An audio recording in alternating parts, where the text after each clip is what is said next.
الله أكبر. أستغفر الله العظيم.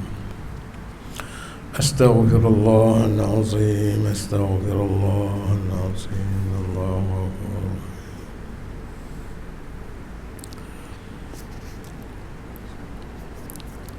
إلى حضرة النبي مصطفى محمد صلى الله عليه وسلم وكافة الأنبياء والمرسلين ولجميع المسلمين والمسلمات والمؤمنين والمؤمنات لله لهم الفاتحة. أعوذ بالله من الشيطان الرجيم. بسم الله الرحمن الرحيم. الحمد لله رب العالمين الرحمن الرحيم مالك يوم الدين إياك نعبد وإياك نستعين اهدنا الصراط المستقيم صراط الذين أنعمت عليهم غير المغضوب عليهم ولا الله.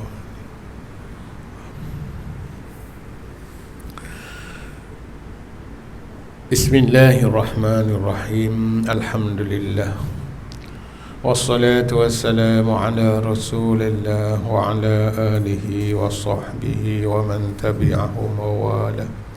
رب اشرح لي صدري ويسر لي أمري واحلل عقدة من لساني يفقه قولي. سبحانك لا علم لنا إلا ما علمتنا إنك أنت العليم الحكيم. لا حول ولا قوة إلا بالله. لا حول ولا قوة إلا بالله.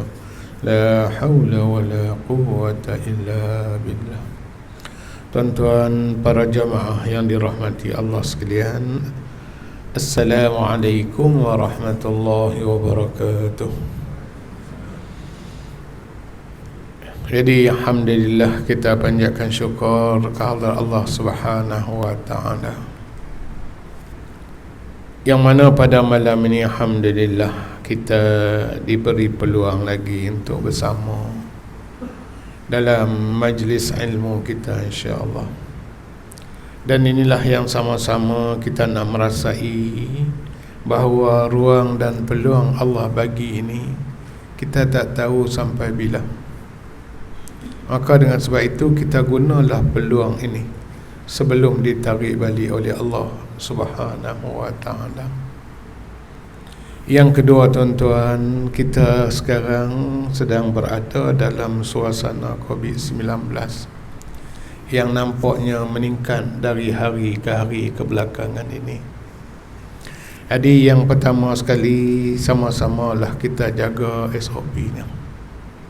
Tetapi jangan lupa kita nak kena bergantung harap dengan Allah Subhanahu wa taala. Apa sahaja yang berlaku adalah dengan ketentuan Allah Subhanahu wa taala. Tetapi dari segi penjagaannya, maka wajib kita menjaga dengan sebaik mungkin insya-Allah. Jadi dengan sebab itu, tuan-tuan yang dirahmati Allah sekalian, malam ni kita nak sambung yang sebelum ni, iaitu berkaitan dengan azan. Apabila kita sebut azan ni, kita rasa tak ada masalah lah. Tapi ada dua perkara yang selalu kita tertinggal ataupun kita terlepas pandang. Itulah yang disebut sebagai tarjih dan juga taswib. Tarjih ni maknanya kita sebut Allahu Akbar, Allahu Akbar, Allahu Akbar, Allahu Akbar. Sebelum nak masuk asyhadu an la ilaha illallah itu, kita sebut dulu perlahan-lahan, asyhadu an la ilaha illallah, asyhadu an la ilaha illallah, asyhadu anna Muhammadar Rasulullah, asyhadu anna Muhammadar Rasulullah. Barulah kita angkatkan suara kita. Itu namanya tarjih, ulang. Kemudian dalam salat subuh yang kita selalu dengar as-salatu khairum minan naum, yang disebut sebagai tasbih. Jadi Bilal lah tahulah benda tu. Cuma kadang-kadang orang biasa, jemaah biasa, makmum biasa ni tak pasti ataupun terlepas pandang. Jadi had ni lah antara yang disuruh ingat. Tetapi kata ulama, seandainya kita tidak adakan atau tidak sebut tarjih itu, tidaklah pula menyebabkan batal kita punya azan itu. Cuma dia kata jatuh kepada makruh. Jatuh kepada makruh, ya. Itu yang kita bincang dulu berkaitan dengan azan. Malam ni pula kita nak sambut bab berkaitan dengan sifat iqamah. Iqamah, qomat lah kita sebut tu. Yang kita sebut qomat. Inilah yang kita akan bincang pada malam ini. Mengikut mazhab yang sahih dan yang terpilih, di dalam hadis-hadis yang sahih, bahawa iqamah itu adalah 11 kalimah sahaja. 11 kalimah sahaja, di mana Allahu Akbar, Allahu Akbar, asyhadu an la ilaha illallah, asyhadu anna Muhammadar Rasulullah, hayya 'alas salah, hayya 'alal falah, qad qamatis salah, qad qamatis salah, Allahu Akbar, Allahu Akbar, la ilaha illallah. Ada berapa kalimah? Ada 11. Tapi ada beberapa kalimah yang diulang-ulang. Asyhadu, Allahu Akbar, Allahu Akbar. Jadi ada berapa? Kata ulama, ada 11 kalimah di situ. Ada 11 kalimah di situ. Inilah yang disebut iqamah. Itulah disebut sebagai iqamah. Jadi maknanya, kadang-kadang setengah tempat tu, maaflah, Bilalnya terlewat, ada berlaku. Kadang-kadang ada sebab-sebab tertentu Bilal tak ada, maka biasanya jamaah lah yang akan iqamah. Jadi nak iqamat ini, yang pertama sekali adab, jangan iqamat sebelum mendapat izin daripada imam. Maknanya biar imam dah bersedia untuk duduk atau naik jadi imam. Ada setengah-setengah tempat, tuan-tuan, kita dapati dia tak tengok dah imam, dia tak perasan dah imam, dia terus qamat. Habis qamat tu, tunggu-tunggu mana imam, mana imam. Ini satu benda. Baik itu, tuan-tuan, nak kena minta izin dulu dengan imam, sama ada dengan lafaz ataupun dengan syarat lah. Biasanya muazzin pandang kepada imam, imam kata hangguk tu, okey lah. Okey, jadi inilah nak kena ada ni. Jadi kalaulah sekiranya imamnya dah ada, dah pasti, dah mendapat izin, bagulah. Bagulah imam ataupun makmum ataupun disebut tadi muazzin tadi, dia boleh iqamat balik. Ya, itu yang kita sebut. Jangan pula kita ingat dalam perjumpaan yang lepas ada ulama mengatakan kedudukan Bilal itu lebih tinggi daripada imam. Kan kita ada 4 pandangan tu. Salah satu pandangan mengatakan Bilal itu atau muazzin itu lebih tinggi daripada imam. Takut dia pegang itu, saya muazzin lebih besar daripada imam. Imam kata kepada dia, qamat, siapa lebih besar, kamu kau besar, aku besar. Jangan gitu. Ini dalam bab azan dan iqamah ada disebutlah kepada kita. Satu pasal dia kata, ketahuilah bahawa azan dan iqamah itu adalah sunat mengikut mazhab yang sahih lagi terpilih. Sunat, alhamdulillah, sunat. Baik itu dalam amal-amal kita ni, yang sunat itu lebih banyak daripada yang wajib. Cuba kita perhati tengok, kalau kita nak solat, sunat sebelum, sunat semasa dan sunat selepas. Rukun ada berapa, tuan-tuan? Rukun hanya ada 13 ya. Tapi yang sunat inilah banyak. Samalah masa kita nak solat tu tak?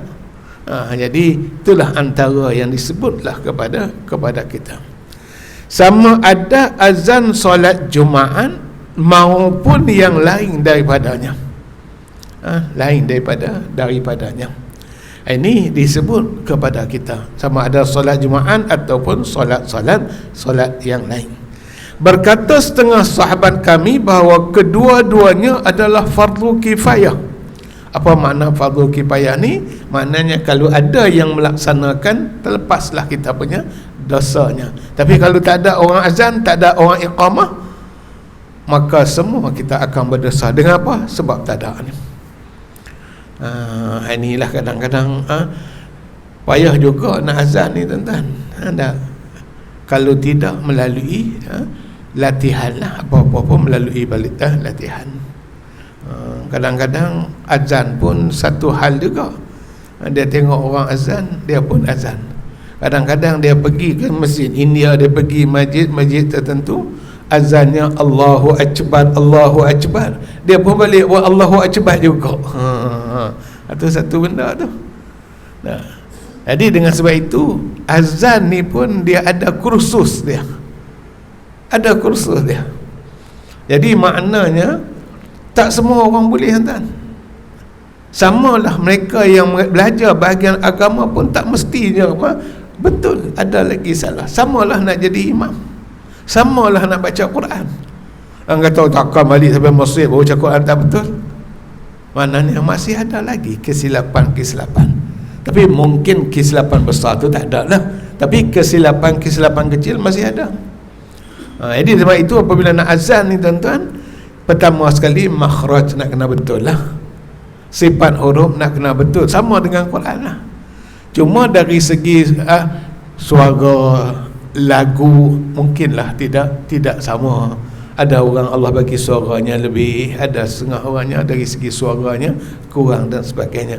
Tapi secara umumnya azan tadi sekurang-kurangnya betul lah dari segi makhrajnya, sebutnya, sifat huruf dan sebagainya lah. Ini disebutlah kepada kita. Jadi azan dan iqamah ini dikatakan merupakan fardu kifayah. Ada setengah yang lain berkata kedua-duanya adalah fardu kifayah dalam solat Jumaat dan tidak termasuk yang lain. Itu beza dia. Satu kumpulan mengatakan menjadi fardu kifayah sama ada solat Jumaat ataupun solat waktu. Baik itu apabila masuk saja waktu mesti ada orang azan. Mesti ada orang azan. Kerana dia merupakan fardu kifayah. Tapi ulama lain mengatakan bahawa dia akan menjadi fardu kifayah dalam solat Jumaat saja. Itu bezanya lah. Masing-masing ada hujah dan tidak selainnya selain daripada Jumaat. Sebab itu dia kata jika kita katakan fardu kifayah, maka jika azan dan iqamat ini ditinggalkan oleh semua warga negeri ke, ataupun penghuni sebuah kampung ke, ataupun qaryah di satu kampung dan sebagainya, sebab itu dia kata mereka semua akan diperangi kerana meninggalkan azan dan iqamah itu. Itu berat tak? Berat dari segi hukumnya. Itulah kadang-kadang kita tengok dalam kampung, dalam satu qaryah, dalam satu USJ misalnya, nak kena ada. Alhamdulillah pihak Jabatan Agama, pihak berwajib, dia minta supaya pihak masjid mencadangkan imam dan juga Bilal. Sekarang ni pula dia ada imam muda, dia ada Bilal muda. Imam pun imam muda, Bilal pun Bilal muda. Sebab imam muda ni dia akan dapat title muda ni sampai ketua. Nak orang panggil mana? Imam muda. Alhamdulillah lah. Sebab gelaran tadilah, walaupun umur dah 50, walaupun umur 60, masih lagi digelar imam muda. Bilal muda ni tak berapa dapat lagi. Mungkin sikit lagi ada program nak mencungkil bakal apa kita kata bakal Bilal muda. Kalau di Putrajaya ni dia ada buat, pihak Jabatan Agama buat inilah untuk nak dapatkan Bilal muda. Maknanya umur yang 15 tahun ni ada dah yang boleh azan dah. Azan boleh semua mungkin, tapi maknanya yang mengikut urutannya. Allahu Akbar, Allahu Akbar. Hak Allah pertama tu turun, Allah yang akbar yang kedua tu naik. Maknanya dia ada dia punya lenggok dia. Lenggok orang panggil tak, dari segi apa? Nada suara itulah. Intonasi dia tu kata orang sekarang. Biarlah gitulah kedudukan dia. Ini disebutlah kepada kita. Ingat, kalau tidak ada orang azan dan iqamah, maka seluruh warga kampung itu ataupun qaryah itu akan mendapat dosa. Dan jika dikatakan sunat sahaja hukumnya, mereka tidaklah diperangi mengikut mazhab yang sahih dan terpilih. Ini antara lain disebutkanlah kepada kita lah. Ini disebut kepada kita. Fardu kifayah dengan fardu sunat. Sunat ni kalau tak buat tak apa. Tapi fardu kifayah mesti ada orang buat. Mesti ada orang buat.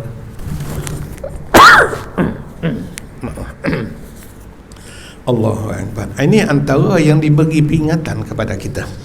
Disebutkanlah kepada kita, masya-Allah. Allahu Akbar. Sebagaimana juga mereka tidak diperangi bila mana mereka meninggalkan sunat zuhur dan seumpamanya. Kita tahu sunat rawatib. Sunat rawatib. Apa dia? Zuhur sebelum dan selepas. Asar sebelum, tak ada selepas. Begitulah juga maghrib, yang dikatakan muakkadnya adalah selepasnya. Begitulah juga isya dan subuh sebelumnya. Itu di antara yang disebut ada 12 rakaat itu. Jadi seandainya kita tak semayang sunat sebelum zuhur contohnya, kerana dia adalah sunat, tidak diperangi. Yang diperanginya mereka yang meninggalkan fardu. Meninggalkan fardu. Samalah kita sebut semayang berjamaah. Semayang berjamaah, dia jatuh kepada hukum fardu kifayah. Fardu kifayah, walaupun yang mari itu 3-4 orang saja. Sebab jamaah ni ada 3 orang, dia kira jamaah dah tu. Ada imam, ada Bilal, ada Nujah. Cukup 3 tu, selesai semua hal lain. Tapi kalau 3 pun tak ada, semuanya akan berdosa. Nampak tak? Semua akan berdosa.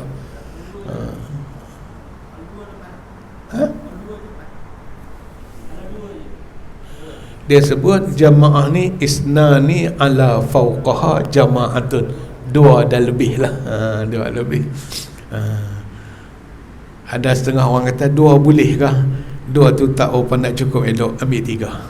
Isnani ala fawqa, 2 dan ke atas. Isnani 2, fawqaha dan ke atas. Jadi maknanya Ustaz sebut tadi ni 2 boleh ke? 2 dah boleh. Tapi yang eloknya 3 lah. Sebab imam duduk di depan, makmum 2 orang duduk di belakang. Tapi kalau seorang imam, seorang makmum, dia duduk sebelah menyebelah. Jadi ithnani ala fawqaha jama'atun, 2 dan lebih dikatakan jamaah lah. Jadi kita ambil lah 3 lah. Jadi duduk belakang 2 orang dah. PKP. Ya. Ini kes biasa.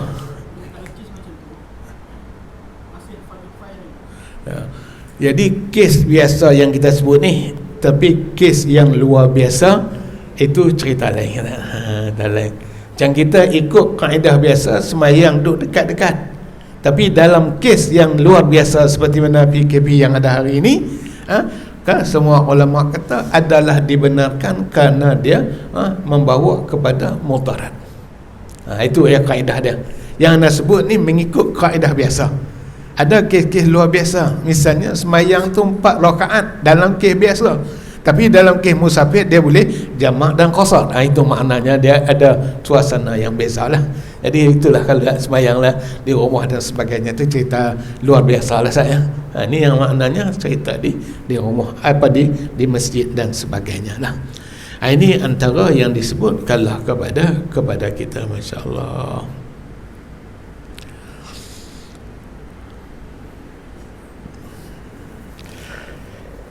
Dan disunatkan menyeru azan dengan tartil dan mengangkat suara kerananya. Disunatkan mempercepatkan iqamah dan merendahkan suara daripada azan. Disunatkan supaya muazzin bagus suaranya, orangnya boleh dipercayai, terkenal amanahnya, mengenal waktu dan bekerja dengan sukarela. Di antara ciri-ciri muazzin. Ciri-ciri muazzin. Inilah disebutkan dengan tartil ni, maknanya mula dulu dengan Allahu Akbar, Allahu Akbar. Jangan la ilaha illallah, Allahu Akbar. Itu tak kena, tak ikut tartil. Maknanya ikut urutan dia.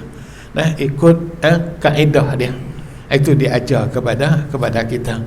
Kemudian antara lain juga disebut suara angkatlah sikit. Ada Allahu Akbar, Allahu Akbar tu tak didengari. Tujuan suara tadi nak memanggil, nak memberitahu kepada masyarakat, ni sekarang dah masuk waktu, mari kita bakal sembahyang. Itu maksudnya.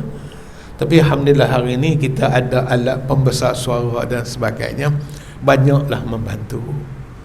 Dalam banyak membantu tu pula ada juga orang tak suka dengan azan. Itu satu hal pula. Ada juga. Kami di Putrajaya tu, dia punya surau-surau tu dalam kawasan apa kita kata Pangsapuri. Kadang-kadang dia punya speaker tu menghadap ke satu-satu rumah, misalnya ke atas tu, bukan rumah bawah dah, rumah tingkat 15, 16 tu dia rasa kuat sangat. Jadi hatu pun kena ambil kira juga. Tetapi bukan sampai tidak azan. Hak yang duk pasang bacaan Quran dan sebagainya tu, itu lain cerita. Tapi azan dia mesti, kerana dia merupakan syiar. Merupakan syiar. Jadi itu kena angkat suara. Irfa' sautak, angkat suara orang azan. Berbeza dengan iqamah. Berbeza dengan iqamah.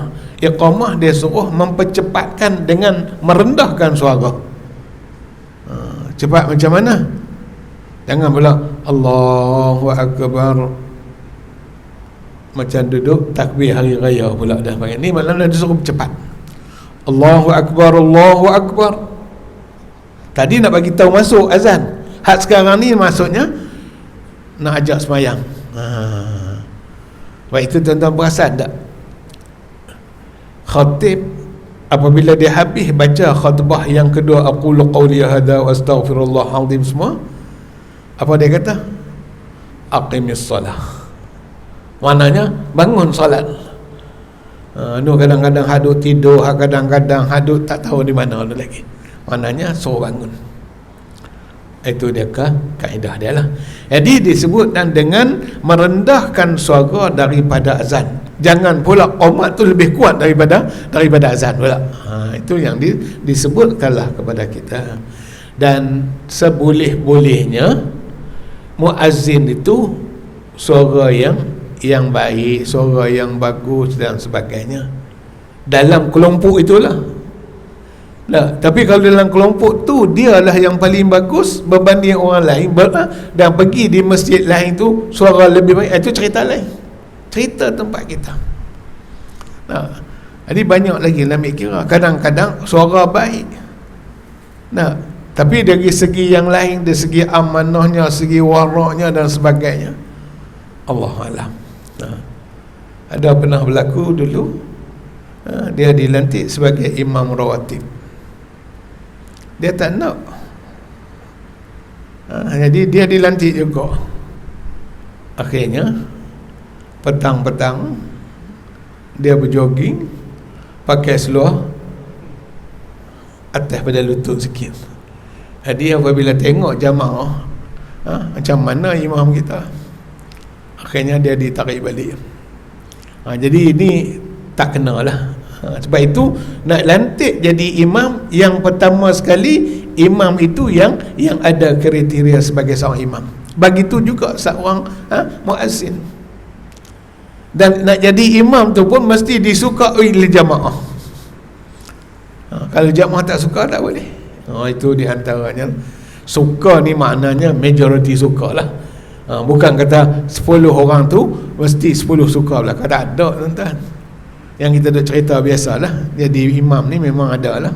Kadang-kadang kalau cepat dia kata imam cepat, kalau lambat dia kata lambat. Jadi ada benda lah, benda-benda gitu ya.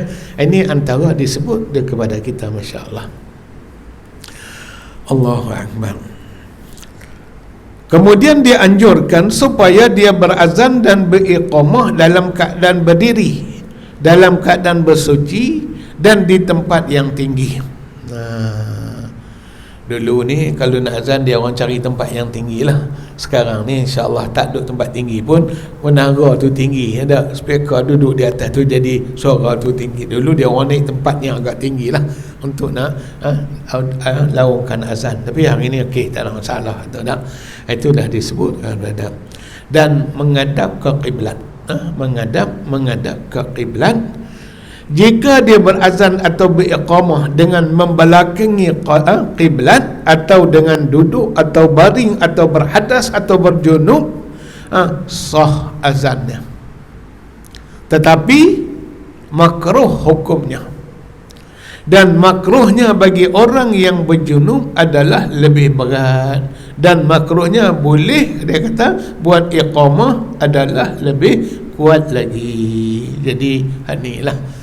Tapi ana rasa tak berlaku lah kot. Tapi dia letak hukum. Maknanya orang dalam keadaan berjunub. Sudah tentulah orang mari nak azan ni nak sembahyang. Tapi kalau dia dalam keadaan berjunub misalnya, takkan dia nak sembahyang. Tapi nak cerita dari segi hukumnya. Hukumnya. Dia suruh kita dalam keadaan berwuduk dan sebagainya lah. Jangan pula bila lah azan-azan habis azan baru nak pergi ambil wuduk. Ada juga KK yang seperti itu, dia mari lewat dah, nak ambil wuduk dan sebagainya lah. Allahualam lah. Itu antara yang diperingatkan dan disebutkanlah kepada kita. Satu keadaan lain dia kata tidak disyariatkan azan melainkan kerana sembahyang 5 waktu.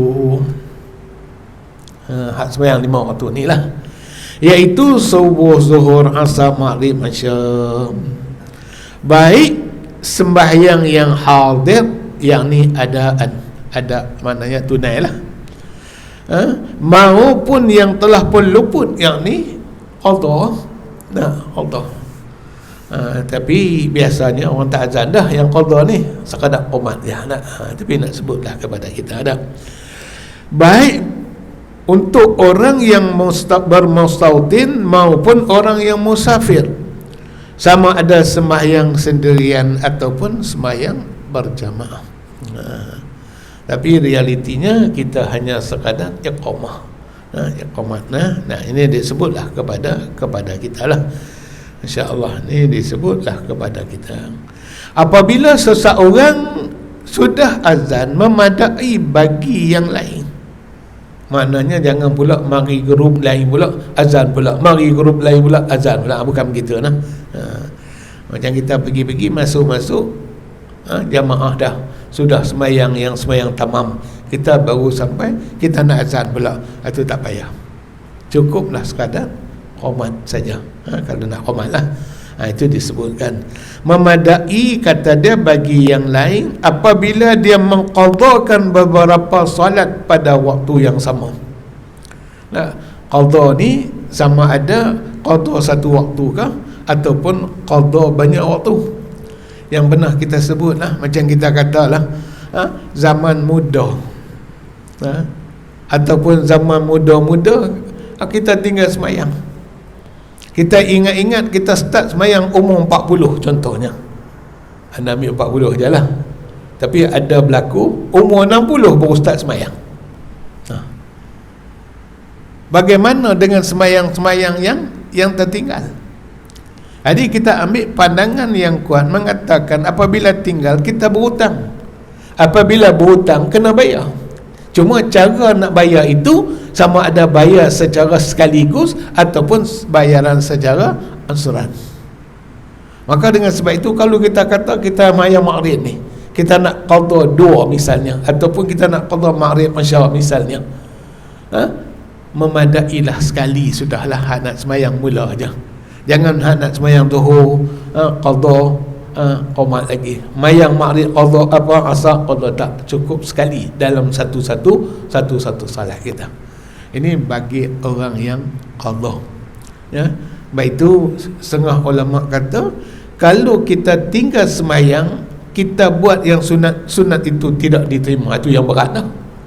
Yang berat. Tapi yang agak ringan, dia kata dalam masa yang sama kita qada dan dalam masa yang sama juga kita boleh sembahyang sunat. Allah Alam lah, tu di antara pandangan-pandangan ulama. Jadi ana lebih setuju, maknanya kita boleh qada mengikut kemampuan kita. Misalnya kalau satu waktu kita mampu hanya qada satu waktu, silakan. Kalau 5 waktu, silakan. Jadi ini di antaranya lah. Jadi kalaulah selagi mana tak habis qada, tak boleh sembahyang sunat, tak ada lah. Kita nak sembahyang tahajud tak boleh, nak sembahyang hajat tak boleh, nak sembahyang tasbih pun tak boleh.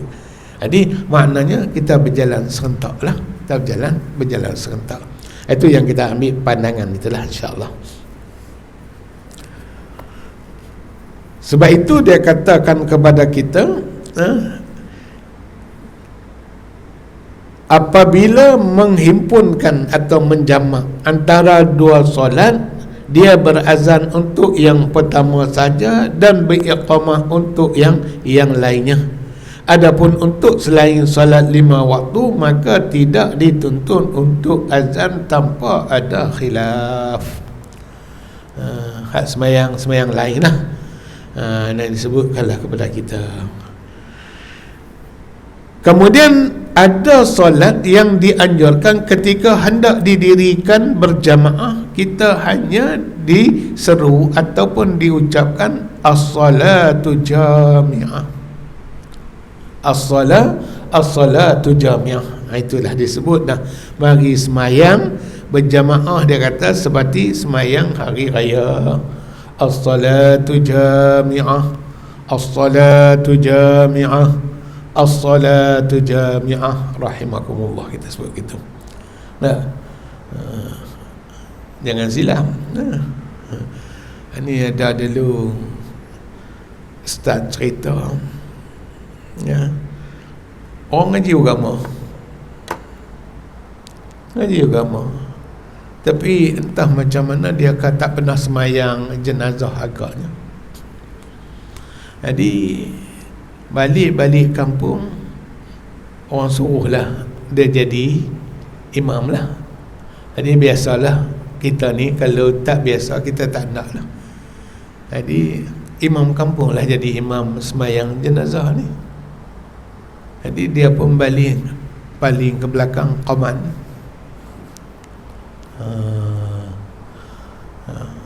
Apabila qamat ni Allahu Akbar juga.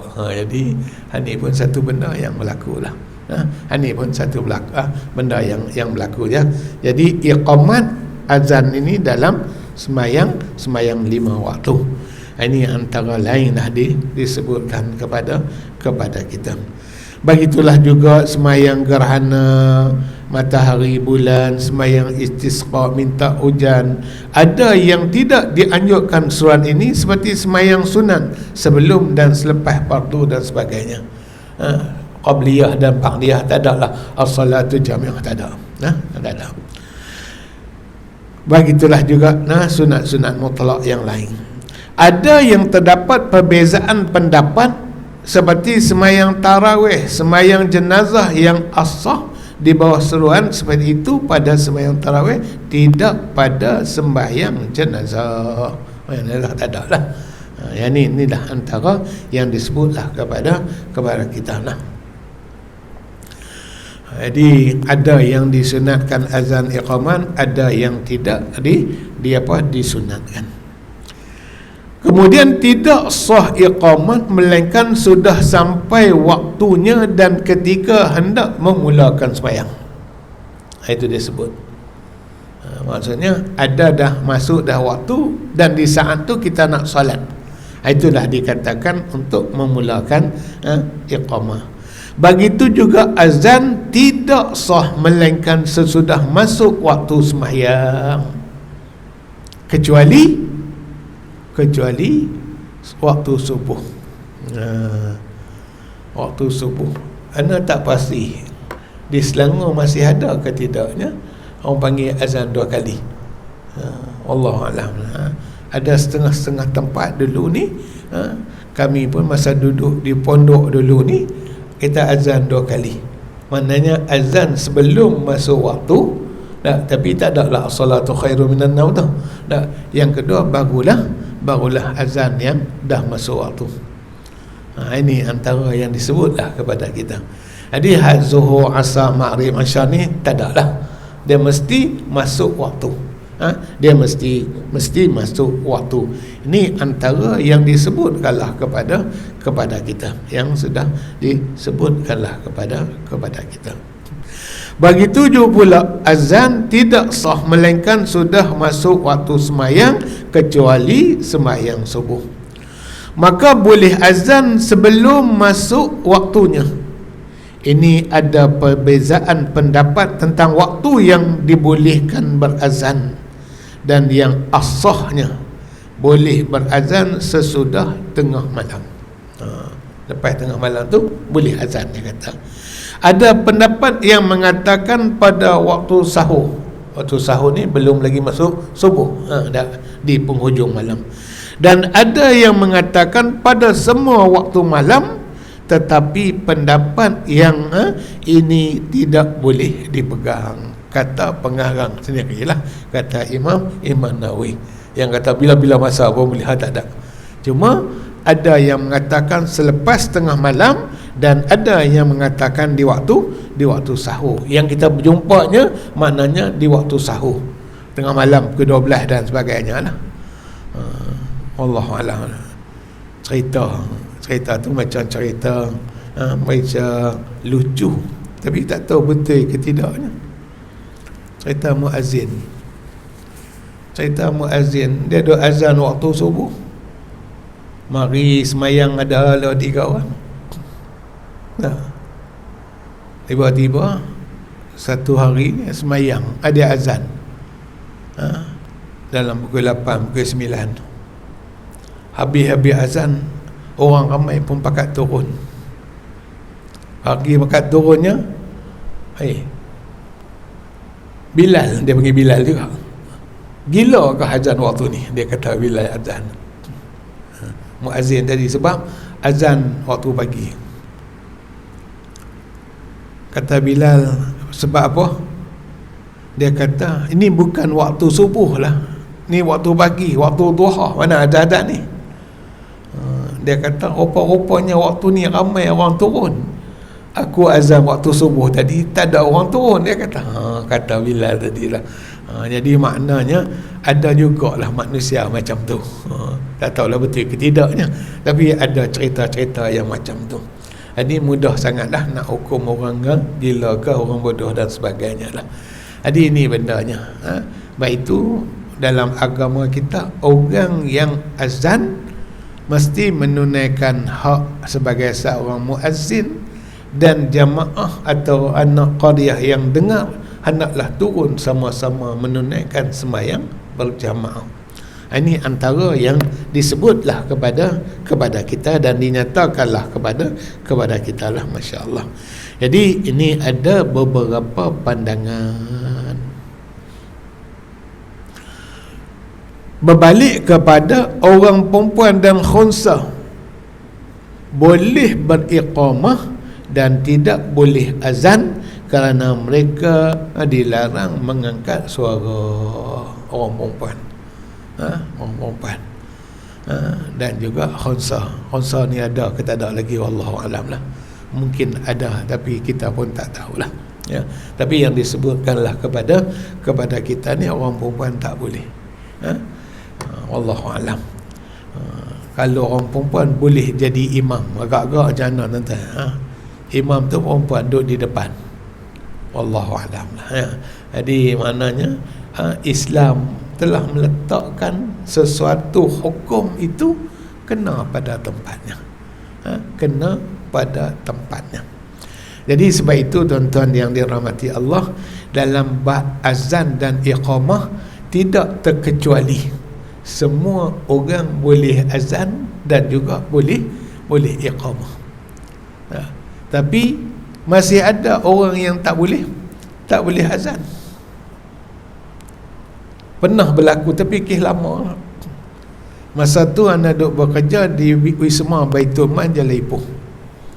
Pejabat agama tingkat 4 dengan tingkat 5. Bawah tu dia ada pusat rawatan Islam. Pusat rawatan Islam. Jadi pusat rawatan Islam ni dia memang ada pegawai agama dia. Antara lain tugas tadi ni azan dan iqamah lah bayi yang baru lahir. Waktu tengah hari adalah seorang hamba Allah ni dah nak tunggu lift lambat dia naik tangga tadi. Kita pun tanya, dia kata nak cari pegawai posrawi dia panggil tu untuk nak azan anak dia. Waktu tengah hari kan, orang makan dan sebagainya lah, dia cari. Sebab apa? Nak minta tolong azan isteri baru lepas bersalin. Ada hamba Allah ni ditanya, tak apa kita azan diri pun boleh. Jawapan dia kata, tak biasa. Jadi agak janggal lah kalau tak boleh azan. Tak boleh azan ni janggal sangat lah. Kalau tak boleh iqamat, janggal sangat. Maknanya tentulah kita pernah semayang, kita pernah azan dan pernah iqamah. Jadi dengan sebab itu tuan-tuan, dia katakan bayi yang baru lahir, pertama sekali dia akan dengar suara bapa tadilah, suara tauhid tadi. Jadi had ni dululah, sekarang ni orang pandai belakang dah. Zaman dulu ni susah sikit. Hari ni insya-Allah lah, kalaupun tidak anak tu azan, mungkin atuk dia tolong azan dan sebagainya. Jadi ini di antara tuntutan syarak. Waktu tu anak sebut, jangan sampai nak azan pun tak boleh, nak iqamah pun tak boleh. Satu yang cukup janggal. Sebab orang Islam tak sedap cerita lain. Tak sedap cerita lain. Tapi dalam kes ini kena sebagai seorang muazzin dan juga sebagai seorang imam dan sebagainya lah. Masuklah imam dan sebagainya lah. Ini di antara yang dapat kita bincangkan pada malam ini. Jadi kesimpulan dari apa yang kita sebut ini, maknanya kita dah memiliki ciri-ciri sebagai seorang imam, sebagai seorang muazzin dan juga sebagai seorang yang dapat iqamah ataupun melaksanakan dengan baik. Jadi kita tahulah, nak jadi imam insya-Allah kita tahu, nak jadi muazzin dah kita tahu, dan paling tidaknya iqamah. Ini antara yang disebutkanlah kepada kita. Kemudian kita akan masuk bab yang baru, apa yang dibaca orang yang mendengar muazzin berazan dan biiqamah, ataupun kita hanya duduk diam saja, ataupun masih ada lagi ketika azan dikumandangkan, masih ada lagi orang duk bersembang, duk bercakap, duk bertanya khabar. Sedangkan mengikut agama, ketika mana azan dikumandangkan, semuanya diberhentikan seluruh aktiviti. Inilah yang insya-Allah kita akan bincang nanti dalam perjumpaan yang akan datang, insya-Allah. Wallahu a'lam. Aqulu qawli hadha wa astaghfirullahal azim. Assalamualaikum warahmatullahi wabarakatuh. Subhanakallahumma wa bihamdika asyhadu an la ilaha illa anta astaghfiruka wa atubu